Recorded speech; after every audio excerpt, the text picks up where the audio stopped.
Hola, amigos, and welcome to the last show on Televida. My name's Elliot Reed. You know, if I ever get rich and famous, I'm going to need somebody to have my back. I'm going to need security. It's kind of a funny coincidence is one of the top security experts in the country happens to live right here in Kansas City. Not only is that, he's also very inspirational. He's actually featured out of one of the 28 most inspirational people in the world. Life is Choices. It's never too late. Let's get a zoom into that book right there. There you go. Are we zooming in? We're zooming in. Can you see it? Can you see it, Guillermo? Painter, say, bilingual talk show host. Everybody can see it. You know, I could go on explaining everything about Anthony Burnside, but I'm going to let another news station do it. We're going to be right back with Anthony Burnside, but watch this. Madonna, of course, Lady Gaga, who I love. Smokey Robinson. You name the star, and Anthony Burnside has likely not only met them, but protected them. He meets so many people, and I think I've been to almost every major party on the planet. You're here every year. What's it like? And that's how he's invited back year after year. He's earned their trust. You get recruited in to the, I like to call it the inner sanctum, which is the Hollywood power structure. While that means things you might expect, like bomb sweeps of the Staples Center, memorization of known stalkers, there's often a curveball or two. Thank you, Lady Gaga. She's in a egg or something. That's all Anthony heard through his earpiece at the 2011 Grammys. We lock everything down. I contact the team. We lock everything down, and we're escorting her egg down the red carpet. That's all good, but according to Anthony, the less you hear, the better. Because if you're a good bodyguard, your client doesn't end up in the news. Anthony, thank you for coming on. You're welcome. You know, you are a security expert all around the world, but I knew you when you started in Kansas City as a magician. Right. How did that start? And I was working at that office store. Yes. When we first met. It all started, not long after. Not long after we met. I think maybe. Why magic, though? I mean, you did some elaborate tricks too. Yeah, I started that. I used to be a magician when I was 5, living in Colorado. And a friend of mine, my mother's friend, had a son, and he made a pen disappear. And I was like, man, I want to do magic too. And that's how it pretty much started. I used to make pens disappear at the bank all the time. I took like 6 or 7 of them with me all the time. I hear you. Now, we just watched that clip, though. You're a secure. How does a guy go from being a magician in Kansas City, one-nighters and this and that, to guarding some of the most famous people in the world? It all started, I was part of a touring show. Mm-hmm. And when I joined the show, the head guy was like, maybe security would be the thing for you. Right, because I thought I was just going to be in the touring show forever. And so I said, okay. So I went to a training camp, and it all started. A training camp? Yeah, from former federal agents, former Secret Service. This is like I see in the movies where they send everybody through. You're not good enough. Yeah, something like Lee that. Army thing. You're not good enough. Yeah. And then just like that. Because I want to ask you. We're going to go back first, but we're going to start in present day first. We're going to start in present day first. All right. The most famous thing that we saw was Will Smith slapping Chris Rock. Now, is that just kind of when you let famous people out there like in a dog park and anybody can go where they want, or there's still security? No, there's always security barriers. But Will Smith should be able to walk. So Will Smith cannot walk anywhere he wants in the Oscars. Apparently Not he necessarily. can. Well, apparently he can. Well, yeah, evidently he can, yeah. But normally, if it's run correctly. If it's run correctly, you have to have the proper credentials to be cleared in a particular area. We do some of the biggest shows in the world, and we search even Madonna. We search Iggy Pop. I do that. Okay, no, I'm just kidding. Sorry. That'd be fun. So Annie Lennox, it doesn't matter. Arnold Schwarzenegger. So you even search the famous people. Mm-hmm. Everyone search. Gaga? Even Gaga. You guys go check in her egg? I gotta hear that story too. I think that was on the clip there. So everybody gets searched. Everybody gets searched. Everybody stays. When they have the big award show, everybody, they always have the most famous celebrities. They're not supposed to interact and mingle. The celebs can, yeah. So the celebs can just go and slap the hell out of somebody. Well, not that. That changed the threat matrix when that happened. They can't do that. No one ever expected it. Okay, now I think you just went on a term there, threat matrix. What does that mean? A threat matrix is a set of protocols we have on how a threat happens, what we can do to prevent it or mitigate the threat. And it's what we've known in the past. So, like for instance, But you don't know who the threat is at the Oscars or the Grammys because everybody's Well- a celebrity. So who is the threat well, you don't that you're necessarily running a think of the matrix celebrity. around? You don't necessarily think of the celebrity as threats. What you do is you deal with things that have happened in the past, known threats. Okay, when we have a security meeting, we're sitting down thinking things like, okay, what could possibly happen? What could possibly happen? And then we identify it and then we mitigate it. How do we fix it? How do we prevent this from happening to the possibility of zero is what we do. And so And most of the time, you're successful. most of the time we're great, but Will Smith, I call it the Will Smith effect, he changed that. So now we have to look at other factors too. Well, I mean, just because of that- do you that think the incident. Will Smith is a direct effect to the Dave Chappelle assault? Maybe I think a little bit later after that. I think what happens is when we have something of that magnitude happens, you have copycat people who want to copycat the actions, which is what happened with Dave Chappelle at the Hollywood Bowl. So, yeah, you when people see that wall torn down, not all but some are emboldened. Maybe I can get away with. Well, here's the thing. I mean, that's Chappelle and that's Chris Rock. You know, when I'm doing a one night out in Kansas, there is no security. Right. There is nothing. We are There's none. 99.9% of the comedians you see have nobody. Right. You know. And that may change, but again, it comes down to money. Some people just don't want to pay for it. I actually did one gig at the Hard Rock Casino in Sioux City, Iowa, and was going backstage, and there was a big burly guy, kind of intimidating, and I said, I need to get backstage. He says, who are you? I said, my name's Elliot Threet, and I'm there, oh, okay, let you in. I said, what are you here for? He says, to protect you. I was like, I'd never had anybody protect me before. Well, I think there's a big venue, so that they just had a guy, and you know everybody else. the problem is just that's the problem. Is they just have a big guy. A guy. Security. Is it more than a big guy? It's more than a big guy. If you But just you're a have big guy. Right, I'm 6'3", but I'm a trained security operative, though. That's the difference. So could you be? Well, look. Would you? Does that work if you're 5'1"? Sure. And $160? Sure. That guy can be a security operative. Sure. That you trust. Mm-hmm. Really? Because it's not about fighting people. We're not going to necessarily fight people.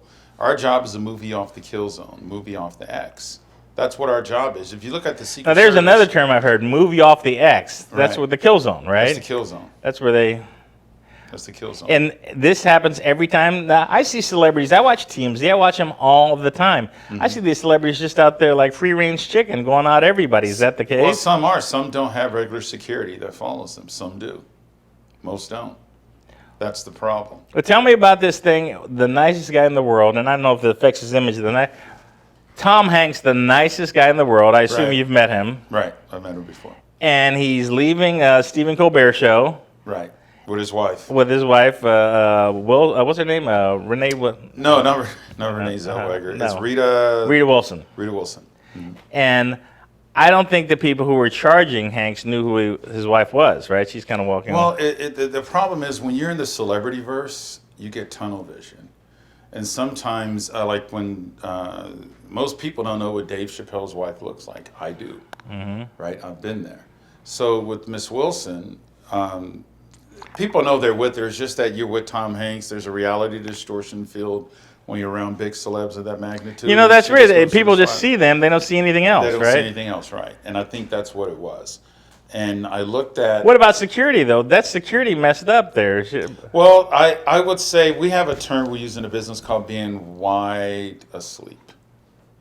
They were wide asleep, which means that when we do an escort, or what we call a movement, we have a 20 to 25 foot, you want 25 feet if you can get a buffer zone, because attacks happen within 25 feet or less, right? So there was no buffer zone. They were crowded around them. That's why Tom. Well, Tom shouldn't ended they up saying have back something? that I far. mean, he's at the edge of Should. there. Shouldn't he be leading through the back door or something like that? Why is he Well, just yeah, walking out on? that's Times always Square? a good protocol. But sometimes as the client just wants to walk out the front door, and you can't stop them. But what you can do is customize protection around them when they're doing what they want. So what they should have done, and I didn't see any discernible formations. When we conduct movements, we move in formations: diamond, T formation, box formation. I saw no discernible formations. So it looks like they were just walking out with them. But when you conduct a movement like that, especially with the person of the magnitude of a Tom Hanks, you want to get a berth. You want a wide berth. You tell everyone to get back. You tell everyone to get back as you escort them to where they're going.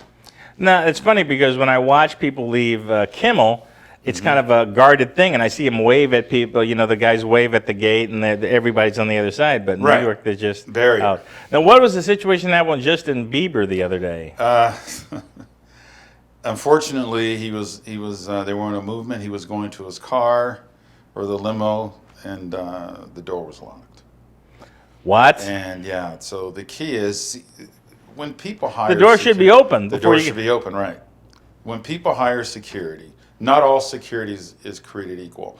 Security is like cars or doctors. You have your Chevys, your Chevys, or you have your Dodges. Then you have your Bugattis and your Lamborghinis and your Maybachs and Ferraris and Rolls Royces. That's where we are. We're on the top upper echelon. It looked like he just had some of his friends with him, what we call bodyguards. That's interesting, bodyguards. We call them bodyguards. You know, that's really prevalent in professional sports, right? Because what happens is most people don't understand how security works. They don't understand how security works. They just think, okay, you're security, you're on the job. You have to understand, if you're that type of person, if you're just some big, tall guy, you have muscles, that's great. You're basically just a meathead. But the point is, you lack the skills and the discipline and the know-how to really protect someone. If you look at the Secret Service, they're not big guys. Some of them are small guys, but they're really good trained security operatives. Well, every That's time the I see difference. them with the president, they're always looking. They know where the president is. They're always kind of looking, and Yeah, you're always looking around. they always say when they get close, take your hands out of your pockets. Always. What does that mean? We do that, because a hand is a covered threat. What do people kill you with? They kill you with their hands. So if I sit here and choke you or attack you, I'm attacking you with my hands. But if you can see my hands, the hands are no longer a threat. Empty hands are not a threat. Police are trained the same way. A covered hand is a threat. So if you approach me or you accost me and you have a hand in your pocket, first thing I'm gonna say is, okay, I need you to go ahead and take your hand out your pocket way before you enter my airspace. A covered hand is always a threat. A non-covered hand is not a threat because you can see if there's anything in the hands. How hard is it to be somebody like Mike Tyson? You saw the incident on the airplane. Yeah. Because everybody wants to take a swing at Mike Tyson. This guy, is, by all effects, is a teddy bear now, from what I see. Right. And you saw the situation in the plane. Yeah, I saw that. Did Mike Tyson handle the situation the right way? No. he What? did not. No, The he guy did was not. hitting him on the back of the head. Right, but Tyson still doesn't get a chance to. Well, you could, but you leave yourself with legal exposure to a lawsuit. Why would you do that? You have a guy there like me, and you let me. So be you have a the guy ride with you in a plane. Well, you have your security, and your security is the one that says, "Excuse me, could you stop doing that? Or we're going to call the police." Blah blah blah. That's how that should be handled. That's how one of the NFL players got in trouble, beating up women when she wouldn't leave the hotel room. You can't. Kareem do that. Hunt. Yeah, Kareem I'm Hunt. sorry to say So, that. yeah, He's the you- reason we probably didn't get a Super Bowl. I had to say that. Yeah, if you all you had to do in a situation like that, if I was working for Kareem Hunt, I would have said, "Ma'am, you're going to have to leave." I would have made sure Kareem Hunt was nowhere to be seen. Let us handle it. So you call the hotel security, you call the police, and you have her escorted out. That's how it's handled. Yeah. You don't sit there and do what he did. Before we go to break, I want to talk about this one scene. There's a scene in a Chris Rock movie. I forget where it was, where he played a famous comedian, and somebody rear-ended him in his limo, and they just got up. And the reporter says, "Well, hey, it wasn't your fault." He says, "It doesn't matter. I got rear-ended. I'm just going to get up and leave." Right? That's what they do, and they just got another car. They don't even want to be part of the scene, right? No, you have to. We call part of that ethical protection. We always have two vehicles. Just like there's more than one Air Force One. People More than one beast. There's one than one. Oh, almost definitely. There's a lot of them. Here's why. One, you're trying to confuse any would-be assassin. Which car are they in? Which car are they in? But with us, when we move the client in a car, we always have a second car on standby, because what if the first car breaks down? The client should never be stuck. You know, it's funny. There was one client that I was just watching a video. You work with Brad Pitt, right? Well, yeah. All right. I saw this video on Jackass where he was out, and did you ever see this video where he was part of the Jackass skit, and he went out in front of a hot dog shop, and they all kidnapped him, right in front of everybody. Well, he was part of it, you know what I mean? He just walked out there. They pulled a van up and grabbed him, and he's like screaming and everything like that. And you'd be shocked how many just normal people just kind of attacked and everything like that. You have to look at that. I didn't know that. Yeah, it is from 20 years ago. But anyway, sorry. we're going to talk about some of my favorite, the political end of the security business. When we get back, we've got Anthony Burnside on the last show on Televida. So excited to see your Tiffany Haddish. What's up, Tiffany? Nothing much, just enjoying life. Winner, winner. You already won last week. Chicken dinner. Yes! Winner, chicken dinner. Yay. You won Guest Actress Saturday Night Live. Have you gotten the Emmy yet? No, I haven't. I got to pick it up tonight. Okay. That's why I'm here mostly, for that, to pick up my trophy. Where are you putting it? I'm going to put it in the bed next to me so it feel like somebody's sleeping with me because I'm busy. I don't sleep with nobody, so. No, we got to talk about this, Tiffany. You're gearing up for a new stand-up special. Yes. Any hints about it? What can you tell us about this? I can tell you that it'll be multilingual because I speak several languages. You do? Okay, like Yeah. which Nihongo ga skoshi wakarimasu ka? That's Japanese. Wow, look at you. Yeah. So Me mucho gusta bailar, me encantan las hamburguesas y los tacos. I That's know that. I Spanish. know that one. I know that one. Look at you. First of all, you look gorgeous this evening. Thank you. What are you wearing? I'm wearing Pablo Quran. Wrong. Yes, so pretty. Yes. Welcome back to the last show on Televida. I'm here with Anthony Burnside. My name's Elliot Threet. Life is choices. It's never too late. And you see, you have all the authors in the back there. There's a chapter on you. How did you get in this book, Mr. Burnside? I have a friend who's an FBI profiler. Uh-huh. And he called me one day. He goes, you really need to write about what you do. And I said, man, You can't. You do non-disclosures. You can't. Right. I yeah. can't do a tell-all. But Yeah. but he goes, you just got to write about your life. And I was like, why would anybody be interested in that? When you've been on the inside looking out, your perspective is different. So I was like, man, I don't think I'm interested at all. And he goes, no, you should. So he got me in contact with this wonderful lady named Judy Morial, who's a publisher, my publisher out of Las Vegas. And she said, this is what I want you to do. Just start writing. And I hate writing. I didn't even like to write love letters in class, So I said, okay, I'm going to do it. So I punched out all these pages. And, I dove deep, things that I've never told anybody else about. There's things in this book that I didn't even tell my closest friends. And so I sent them to her. And That's kind of opening up, isn't it? yeah, it's opening up. Jeepers. And so, because years ago, I've always internalized all my pain. I never really talked about it, but I've always internalized it. And you later realize it is good to talk about those things. So, put it in the book. It's in 116 different countries and languages around the world. I never thought it would do that. And I got emails still to this day. And, people saying, hey, man, that story really touched us. And because of that, I ended up writing for her magazine Choices, which is an international magazine I wrote like 15 articles on. So where can we get this book? Tell us where to get it. You can get that book from me, or you can get it from... First of all, how do we get it from you here? We're getting some information. We'll put it on the screen. It'll be right underneath. It's probably right there, I'm hoping, at some you point. can get it from me, or you can get it on Kindle, iBook, and Amazon. All right. Is the way to get Well, book. I'm intrigued. That's a teaser there Yeah. about life is choices and everything like that. Yeah. So now I want to talk about this because I'm always intrigued about these things politically with security. A lot of what you do is the same thing they do for politicians, right? So when the president comes to town, I always think, my God, there's all these tall buildings. There's, I don't wish anything happened to anybody, but did they check all that stuff out before? Sure. Anything along the route, and this is after what happened to John F. Kennedy, any building along the route is checked, and you have counter snipers, you have windows. that are Every window sealed. is checked? Everything, yeah. Because I remember, like when Bush was here, he was right around Visitation Church, and the lights all turned green for the president, right? Yeah. And they don't go at 45 miles an hour. They just No, you go fast. Well, you go fast because, again, you want to keep the you want to keep the client, the protectee, the asset, or the principal, as we call them in my world, off the X. As soon as I just trained a bunch of security guys for a U.S. congressman. I just trained his team. So whenever the car door is shut, that car is moving. You move off the X as soon as possible. You don't just sit there. Because all the cabinet members have security. I didn't know that. Pete Buttigieg, all those, they all have security. They do, but congressmen and senators don't. With all the unfortunately. threats they're getting nowadays? Some will hire security. I don't know how good that security is. Most security, it's interesting. Like I said, there's a tier. Like for instance, a podiatrist is a doctor. Would Yes. you not agree?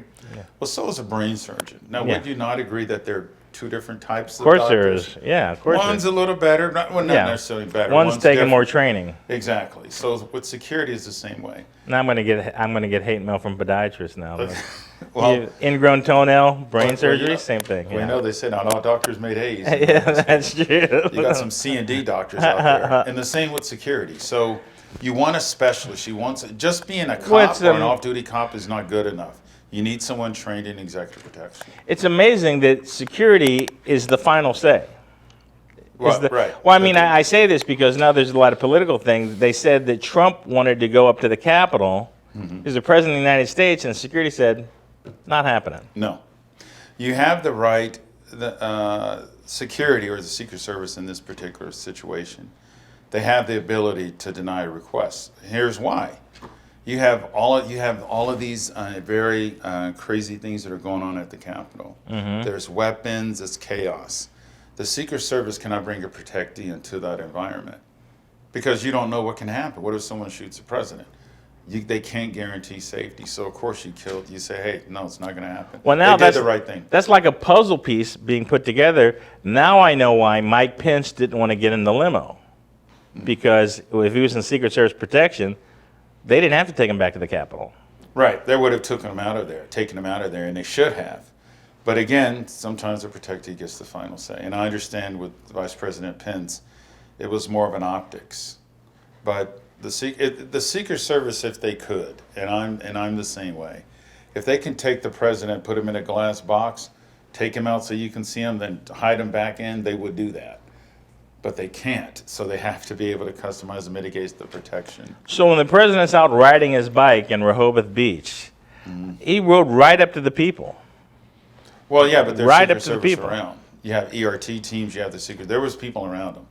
Even though it looks like he's roaming free on TV, he's not really roaming But free. he just got up off the bike and went right into the crowd. Was this Clinton? No, this was Biden 2 weeks ago. There's Secret Service around. He just didn't ride it up. There's no way, because you have undercover Secret Service agents probably riding bikes too. So even though it looked as if he just rode up to people, I bet you before he rode up to those people were vetted for weapons before the president got there. You know, it's funny you should mention that, because I did watch some footage of the president and Jill Biden on Rehoboth Beach. And I watched the news crop, and then they just had a guy who was there taping it, and he had a wide angle, and they weren't by themselves. There was like a ring of security guards all around. There's a guy in the water. I mean, there's guys in the water. But they don't crop it like that, right? They want to make it seem like you're free range when in fact You're moving in we call it moving in the protective bubble. If the president is at the beach, you better believe there's Secret Service on the beach and there's Secret Service out in the ocean on boats. And then you have helicopters too, because they have to lock down the airspace wherever the president is. So this gets me back to my movies. I watch a lot of I'm intrigued by this, and they always do like this. They always, what is that? What the heck? Where you're talking into, I have a ham and cheese. I like talking into this. Are they talking to their lapel? Yeah, we have a. I use a different type of set, but we have an earpiece. Sometimes I have two, but it's so small you can't see it, and it runs down with a wire. It's a PTT. It's what we call push to talk. We slip it in our watch bands, and when we're talking, we're just or it's here. It's like a little thing we hold, and we can talk into it, or we have it here, and we do this. We're talking into it. You always whisper? You talk low, yeah. And what do you say? What is the point of saying this? Is that like everybody has a name, right? Code name. Even famous people? Uh-huh. You just can't say Madonna's walking to the pizza joint? Because you don't know who may be trying to intercept your traffic. Oh. So you use a code name. So if we're doing like the American Music Awards, or we're doing the Grammys or the Golden Globes, you'll see us if we're saying, okay, this particular person is moving in our sector. He's on, because we have cameras watching everything, and we have Overwatch. But do you know what's going on? I mean, like on that thing you said, you were on the security system, and all you said is that the Lady Gaga's in some sort of egg. Is that what? No, that was, we knew she was coming. Lady Gaga. You're right, but we didn't know what she was coming in. And so when she was walking up, coming to the front of the staging area at the Grammys, I think there was you have all the news people there, and so they're interviewing her. And so I hear from my guy in front, Gaga's here. By this thing, right? Yeah, I hear that, yeah. So whenever I'm getting traffic, I do this so I can make sure I can hear. Mm-hmm. And so I heard someone go, she's in a egg. And I was like, did he say egg? And we're talking to her. I said, did she say egg? And I said, I think he said egg. And we look on the monitors, and she's in an egg. It was for the Born This Way video. That was her premiere. And I said, man, she's in an egg. Well, what about the guys, like, I see all these videos of, like, Keanu Reeves just riding the subway just like a normal guy. Is he, like, the outlier that just kind of goes amongst there's them? some who do, but I really suggest that they don't do that. Why? Because here's the thing. We saw what happened with Rebecca Schaefer. I told Johnny Dare this on his show. We saw what happened with Rebecca Schaefer. Now, Rebecca Schaefer who was Rebecca Schaefer was an actress, and she wasn't even that famous. She was on a TV show called My Sister Sam with Pound Dog. Yes, I do remember that. There was a guy from Arizona. I don't know why some crazy seemed to come out of Arizona, but he hires a private investigator. And he finds her. She lives over in Sweetser Street in West Hollywood. You know where that is. Yes. And he knocks on the door. She opens it. He shoots her point blank, kills her. What happens is all it takes is for someone to become fixated on you. You don't have to be that famous. And there's a lot of people fixated with Keanu Reeves. And you get a highly motivated attacker, especially when people know he's riding the subway. I'm hoping he has undercover security with him. That's how we normally do it. Well, isn't the thing, if you just dress and put a hood and the glasses on, nobody's going to know. They're just going to think you're somebody else in the mask? That's possible. But what if they know who your fans know you? Like Michael Jackson. No matter what disguise he put on, we can tell it's Michael Jackson. He moves a certain way. His limbs look a certain way. His gait, his head movements, everything, it's a certain way. So normally when we do what we call OTR, off the record movements like that, and we gear down. So if Keanu is on the subway, he can be really catching the subway all by himself. I'm hoping he has an undercover or a gear down security team with him. Kind of like an air marshal on a plane, just in case. Exactly. Just going to be one guy. One or two. Well, normally for that, if I was doing that, I would have at least 3 or 4 guys. Is this a gender biased business? Are there women in security? Not at all. Sometimes women make some of the best agents. Women Really? notice things men don't. Yeah. Oh, I know that. Yeah. I know that. Women I love working with The female client agents. left the seat up. Yeah.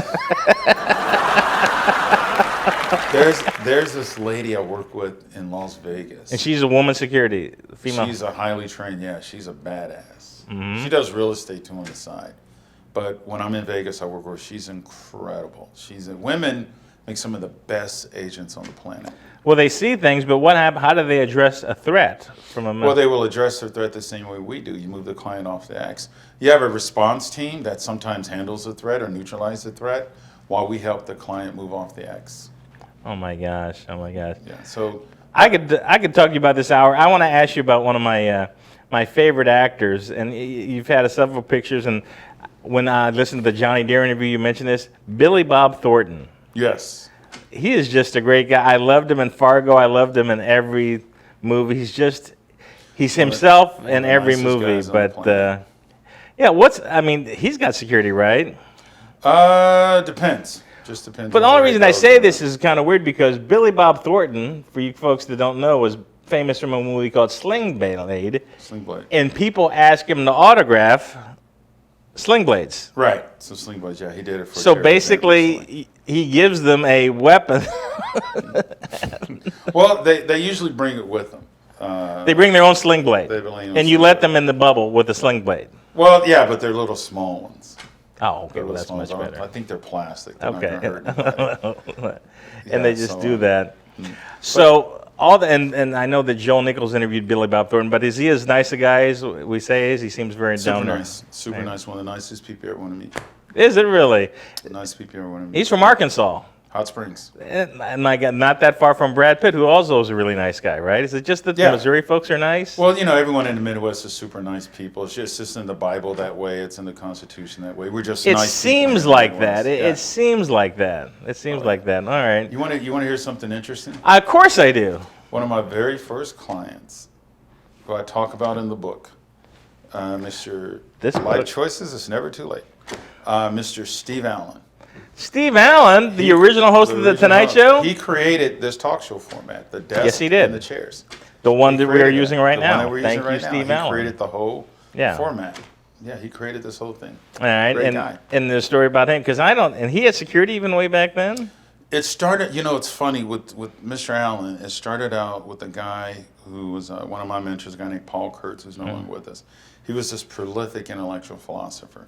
When I'm not working, doing my work, my friends are intellectuals and comedians. That's who I hang out with. Those are my people. I'm one of those. You're one of those. I Yeah. think everybody knows which one I am. Exactly. A comedian. So people think, and I hang out with people in my industry, just not so much. My thing is intellectuals, scientists, and comedians. Those are my people. When I'm in LA, I'm at the Laugh Factory, I'm at the Improv, I'm at the Comedy Store. I'm in the rooms, I'm watching, you know, people like Joe Rogan, people like that. I love comedians and scientists. Those are my people. That's who I hang out with. So, but Paul Kurtz made the introduction to Mr. Allen, and we travel all over the country, and he was one of my major starts in the business. Steve Allen. Steve Allen. He gave the start to everybody in the business. Yeah, he's Oh such my a great. I gosh. still have stuff he gave me, and when we're in the limo, he would make like he knows I was a big fan of Lenny Bruce, and he gets on his recorder or whatever it was he had, and he goes, "Message, make sure to send Anthony all relevant Lenny Bruce materials from the Steve Allen Show," and it would be in the mail in the next few days. That's an amazing story. He taught me efficiency. That's And I it. picked that up from Mr. Allen. Well, there you From go. Steve, yeah. Well, thank you, Mr. Burnside. I No, appreciate thank it. you. Thank you. If I ever get famous enough, I got your back. you got my back. I got your back. Anthony Burnside, the book is Life Life is Choice. What? Life No, Choices, it's never too late. it's never too late. This has been the last show on Televida from Guillermo and me. Thank you. Thank you, Anthony. It's a pleasure. See you next time.